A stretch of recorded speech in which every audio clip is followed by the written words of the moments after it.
Do you see what I see? Jangan lupa untuk subscribe, share, dan nyalakan lonceng notifikasinya sebagai bentuk dukungan kamu. Do you see what I see? Yakin nggak mau dapetin t-shirt spesial kontributor keren ini? Selain cerita kamu bisa didengarkan oleh jutaan telinga, kamu juga bisa dapetin t-shirt keren ini hanya dengan mengirimkan cerita pengalaman horor kamu ke email podcast.ceritahoror@gmail.com. Kami tunggu.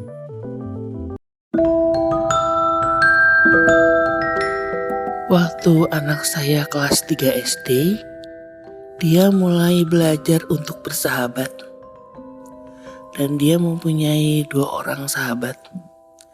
Yang satu bernama Kiki, yang satu bernama Faiz. Ternyata Kiki adalah orang tua Kiki, maksudnya itu adalah sahabat dari suami saya saat masih SMA. Jadi setelah lulus SMA, mereka berpisah dan kuliah di kota lain. Dan akhirnya baru bertemu kembali saat mendaftar di SD itu. Tentu kami senang sekali ya. Persahabatan yang dulu terjadi akhirnya tersambung kembali. Oleh anak-anak kami tentunya. Pada suatu hari, Kiki, orang tua Kiki maksudnya, mengajak kami untuk main ke rumahnya. Dan anak saya senang sekali ya. Karena itu pertama kali dia pergi ke rumah temannya sengaja untuk bermain. Jadi saya dan orang tua Faiz janjian untuk bertemu langsung di rumahnya Kiki. Rumah Kiki tidak terlalu jauh dari rumah kami. Jadi kami ya sangat senang gitu bisa ke rumahnya.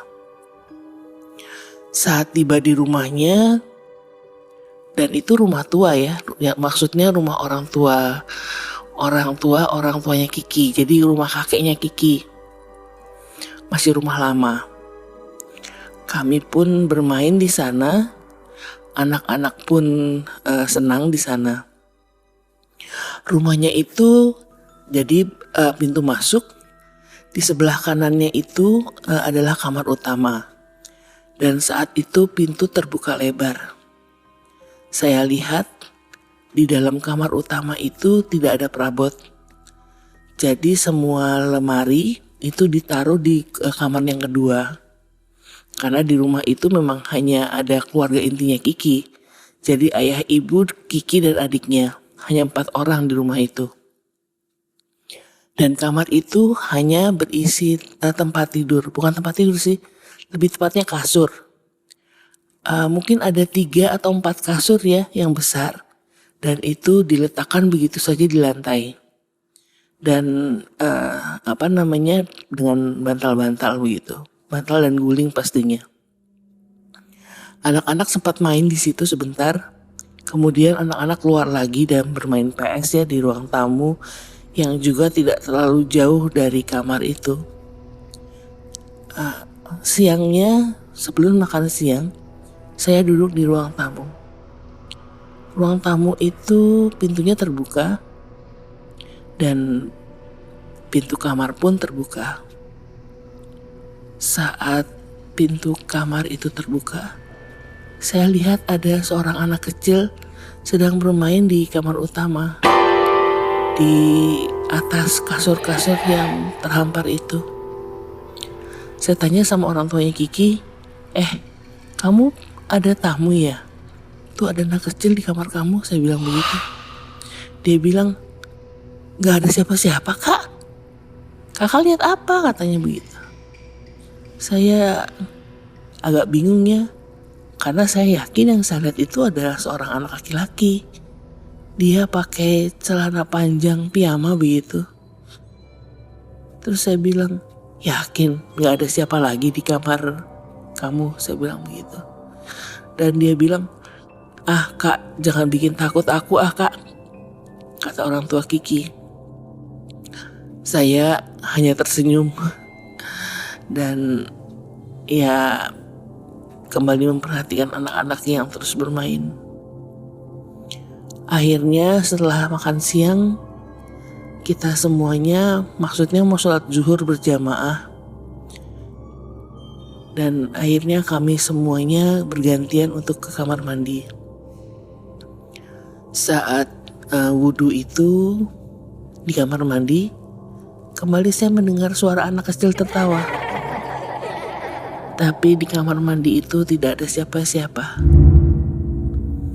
Selesai sholat, sebelum pulang, sekali lagi saya bertanya pada orang tua Kiki. Rumah kamu pernah ada kejadian aneh gak? Saya sih maksudnya gak pengen bikin dia takut ya. Cuma ternyata rumahnya sepertinya ada hantu anak kecil. Dia diam dan dia bilang, ya namanya juga rumah lama kak. Yang sering terjadi yaitu kamar mandi kerannya tiba-tiba suka nyala sendiri. Ya sudahlah. Kalau dibahas, kasihan juga dia. Nanti dia malah gak betah di rumah. Saya cuma bilang sama orang tuanya Kiki, doain aja ya, supaya dia bisa kembali dan bisa tenang.